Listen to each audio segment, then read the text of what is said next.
For 30 years, Johnny Carson ruled late night. One appearance could make a career. One misstep could destroy it. But what happens when the stars stumble? Academy Award winners freezing mid-sentence. These 5 actors have rewarded moviegoers with fully dimensional characters. Comedians forgetting their craft. Drunk or unprepared actors leaving Carson scrambling. These were not amateurs. They were legends, failing on the world's most important stage. Tonight, you'll see the 10 most unfunny guests in Tonight Show history and witness how even the brightest stars can crumble under pressure. How does someone so talented appear so unprepared in the spotlight? And what does it take to survive a room where timing is everything and ego can ruin the night? This is the hidden side of Johnny Carson, where perfection collided with disaster, and the results were unforgettable. Lee Marvin. Lee Marvin was one of the toughest actors in Hollywood history. He had an Academy Award. For the best performance by an actor in 1965, the nominees are Oscar Werner, and the winner is Lee Marvin in He had screen presence that could intimidate anyone just by standing still. And when Don Rickles was guest hosting for Carson in the 70s, Marvin came out as a guest. It should have been comedy gold. Rickles could make anyone funny. His entire technique was built on provoking playful responses and turning tension into laughter. He would poke and prod until something sparked. But Lee Marvin came off guarded and completely uncooperative from the moment he sat down. Rickles kept tossing lines, trying to provoke something, anything he could work with. That is his whole thing. But Marvin gave short, clipped answers and maintained this cool, detached demeanor that created long, awkward pockets of silence.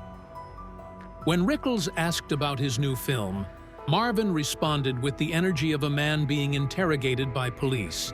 So that was my great interest, was movies. And then when the war was over and I was up in Woodstock, New York, His ego would not let him give the host anything to work with. The crowd did not find it funny. They found it uncomfortable.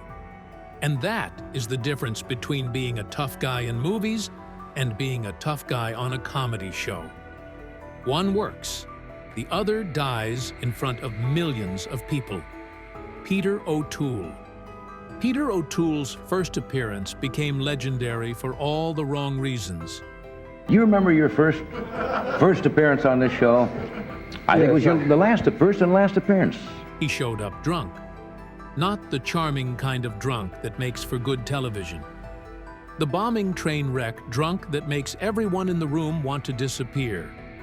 He would start speaking, and it would be complete rambling nonsense, but he clearly thought he was hilarious. That is the worst kind of bomb. Then I thought that this horrible thing crossed my mind. I says, he's bombed out of his gourd. When the person dying has no idea they are dying. Johnny and the audience would sit there in painful silence, barely reacting, waiting for something coherent to emerge. It never did. The segment dragged on because there was nothing to work with. No coherent stories, no punchlines, just a drunk actor who thought he was killing while everyone watched it fall apart in real time. O'Toole would trail off mid-sentence, circle back to points he never made, and laugh at jokes only he could hear. The oddness of that appearance became part of Tonight Show lore. Not because it was good, because it was so spectacularly awkward that people could not look away. It was a car crash happening in slow motion on live television, and nobody could stop it. Charles Grodin. Charles Grodin took a different approach to bombing. He was often genuinely irritated by the whole premise of being on The Tonight Show. He would press Carson with aggressively earnest questions that turned segments into what some people called uncomfortable comedy. But here is the problem. It stopped being comedy and started being annoying. Grodin would blatantly taunt and subtly offend Carson on his own show while millions of people watched at home. He would question whether Carson really cared about his guests or anything that did not involve television ratings. He would push and push, asking Carson what he actually cared about in life. What do you care about? I mean, in life. You care about anything? Whether any of this mattered to him, whether he ever thought about anything beyond the show. Johnny played along at first, but his patience visibly began to disappear as the segment continued. He started getting frustrated with the constant questioning and would lash out in front of the audience. The audience often did not find Grodin funny either. The laughs were scattered and confused. Viewers wrote angry letters to NBC calling him disrespectful. The problem with being too committed to an anti-comedy bit is that eventually it stops being subversive and becomes genuinely unpleasant to watch. Grodin crossed that line repeatedly.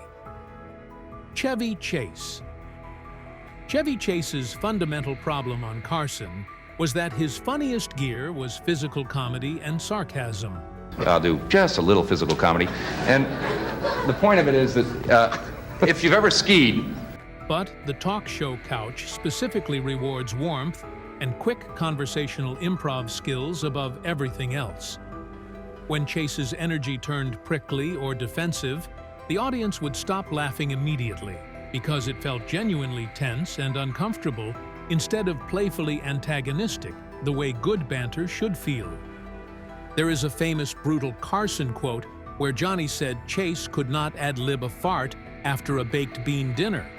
That is pretty harsh public criticism coming from Carson, who usually kept his real honest opinions about guests completely private and never said anything negative publicly. Carson was essentially saying that Chase needed absolutely everything prepared and scripted in advance, and could not do spontaneous riffing the way genuinely good natural talk show guests do without even thinking about it. And you can absolutely see this limitation play out clearly in Chase's various Carson appearances if you watch them knowing what to look for. When things went off script even slightly, or in unexpected directions, he would visibly get uncomfortable and awkward. The charm and confidence would disappear completely. He would reach for sarcasm that came off as genuinely mean and cutting instead of funny and playful. The audience would go noticeably quiet with that specific silence that means people do not know how to react or whether they should laugh. Bob Hope. Bob Hope gets frequently called unfunny on Johnny Carson, not because he lacked comedic history or credentials, but because his Tonight Show appearances consistently felt prepackaged and awkwardly stiff. We are. Isn't that Surprise, surprise! Just happen to have it, Bob. Want some on it? Multiple accounts and retrospectives describe Carson privately getting frustrated that Hope would arrive at the studio with scripted jokes already written out on index cards and would not engage in actual, real, natural conversation the way other guests did. He would just sit there waiting for his turn to deliver the next written line from his cards instead of genuinely reacting in the moment to what Johnny was actually saying to him. That created this really weird, uncomfortable energy where jokes were technically happening and being delivered, but nothing felt remotely alive or spontaneous or fun.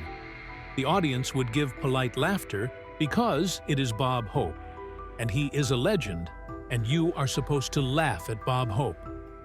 But it was not real energy or genuine enjoyment, just people being respectful to an icon who was not actually being funny in that specific moment.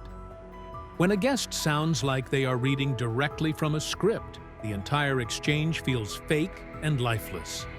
Carson built his entire show and reputation on spontaneity and real, authentic conversation. Hope came in doing old-school vaudeville timing and pre-written setups that did not fit the format Carson had created at all. The fundamental mismatch made Hope look dated and unfunny, even though he had been absolutely killing audiences for decades in other contexts and formats. Richie Hall. Rich Hall's stand-up comedy on The Tonight Show leaned dry and sarcastic. We're back. Rich Hall is here tonight. Rich Hall is a very funny young man, very inventive. Which can die fast if the crowd is not synced to the exact rhythm and reference. His delivery was low-key and almost deadpan, the kind of comedy that works brilliantly in small clubs where audiences lean in and pay attention. You can watch Hall delivering technically funny lines, but getting minimal response. The energy does not match the space. Once a comedian feels the room slip away, every punchline has more pressure than the last. The silence between jokes becomes heavier. The timing gets thrown off, and if Carson does not steer energy back, the whole set feels like it is dragging through quicksand. That is why viewers remember Hall as bombing even though the material was not weak. It did not translate to that format in that moment. Sometimes being funny is not enough. You have to be funny in the right way for the right room. The Tonight Show audience wanted energy and pop and quick hits of laughter. Hall gave them contemplative irony and slow-burn observations. The mismatch was fatal. Rich Little's strongest material was doing rapid-fire celebrity impressions. And that is also exactly precisely why so many people called it unfunny and tedious. It felt like sitting through a long, endless string of different voices, without any actual punchlines or jokes underneath. I didn't tell jokes, although I did a lot of jokes, but I imitated mostly the people that were on the dais. The main joke was just, listen how accurate this sounds, which only works if the audience instantly recognizes who is being mimicked and cares about that person. If they do not immediately know the celebrity being imitated or the reference is too dated or obscure, the room goes completely quiet because there is literally nothing else there to laugh at. No actual joke structure underneath the impression, just pure mimicry and imitation. That recognition dependency is exactly why impression-heavy guests consistently get labeled as flat and boring by viewers, even when the technical skill involved is genuinely impressive and took years to develop. You are watching someone show off their vocal technique instead of actually making you laugh or telling jokes. Little's long Tonight Show run eventually ended badly after he did a Carson impression on the show that Johnny and his lawyers apparently believed was personally offensive and crossed a line. Whether it was actually offensive or just Johnny being overly sensitive about being mimicked on his own show depends entirely on who you ask. But the bookings definitively stopped after that incident. Impressions without actual comedy writing are just party tricks, and party tricks get old extremely fast on television where people want substance. Charlie Callis. Charlie Callis had this extremely high-volume, frantic sound effect-driven comedy style. Charlie Callis. If Charlie definitely comes from some other planet, he's a very funny man. That either absolutely crushed or completely wore people out, depending entirely on the room and the mood. When it worked, it really worked, and he would destroy. When it did not work, it became desperate and uncomfortable fast. The famous story that everyone repeats is that one night his routine was not landing at all, and Carson did his signature bomb sound effect after a joke died completely. Then, supposedly, Callis physically shoved Carson in response and got permanently banned from the show forever. That story became an absolute legend in Tonight Show history. Here is the problem with that legend. It is heavily disputed by multiple people.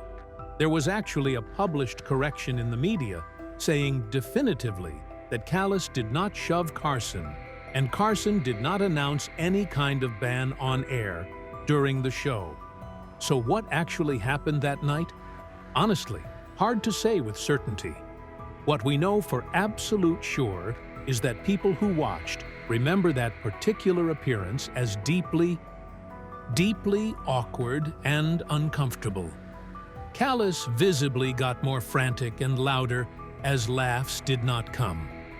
The energy in the studio got progressively weirder.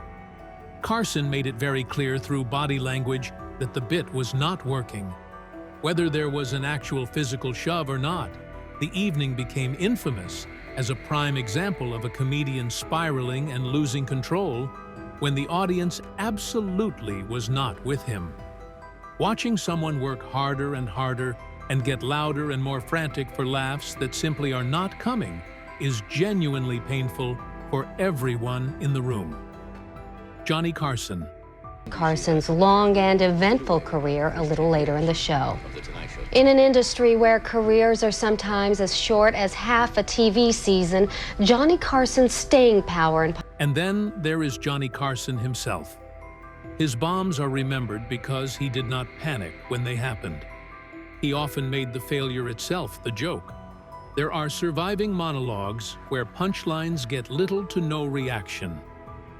And Johnny openly acknowledges it, riffing on the silence instead of pretending it did not happen. In one well-known example, he pivots into a physical bit after the room stays quiet, turning embarrassment into a new laugh opportunity. He would look at the audience, shrug, maybe do a slow take to the camera, and suddenly the bomb itself became the entertainment. It went very well, and I'm feeling better than before. I too miss our get-togethers on The Tonight Show. We'll have much more of our coverage of Johnny Carson. And in other clips, you can see even Carson sometimes hits a stretch, where joke after joke does not lift and nothing is working. The audience sits there politely waiting for something to land. That is exactly why Carson bombing became its own kind of legendary late-night moment. Even the master had nights where nothing worked. The difference is he knew how to acknowledge it and move on with grace. Most guests could not do that. They would panic or get defensive or work harder in ways that made everything worse. Carson would just shrug and make the bomb part of the show. That is what separated him from everyone else who bombed on his stage. He understood that failure is only permanent if you let it freeze you. Fred Rogers.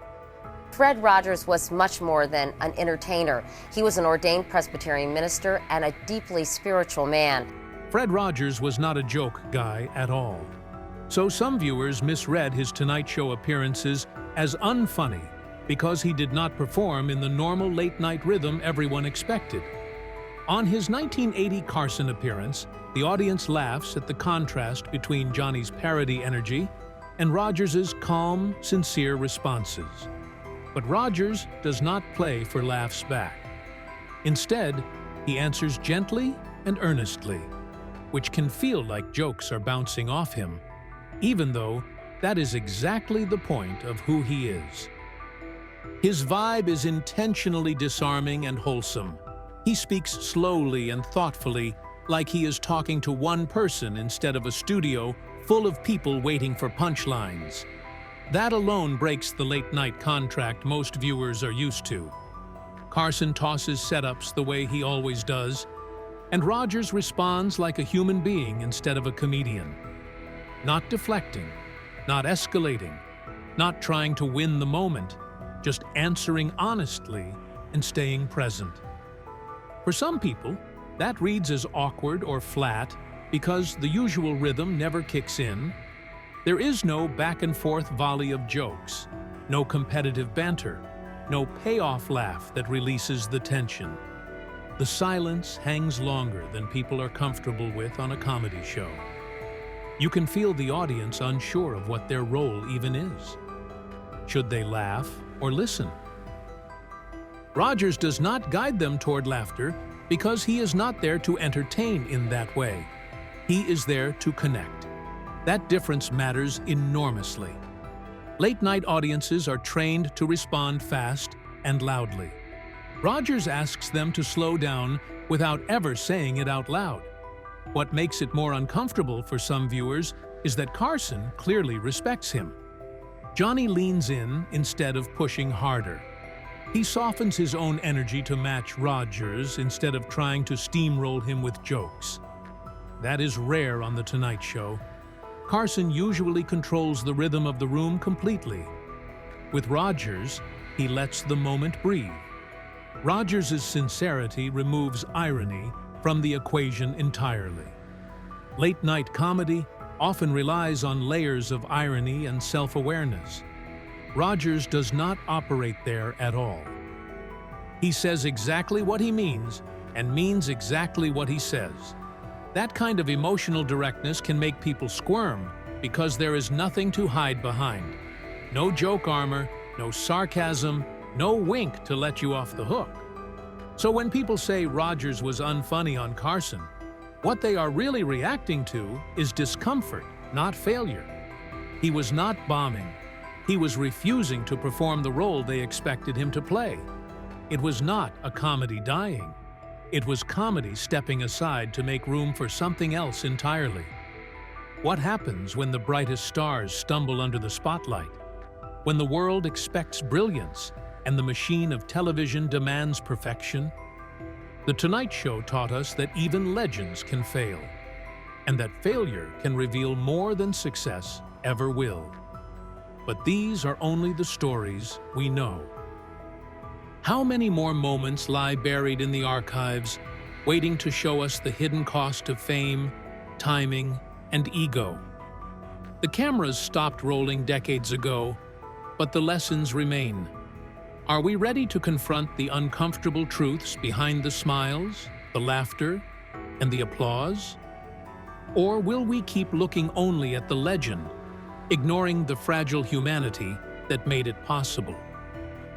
The story of The Tonight Show is far from over, and the next revelation may be closer than you think.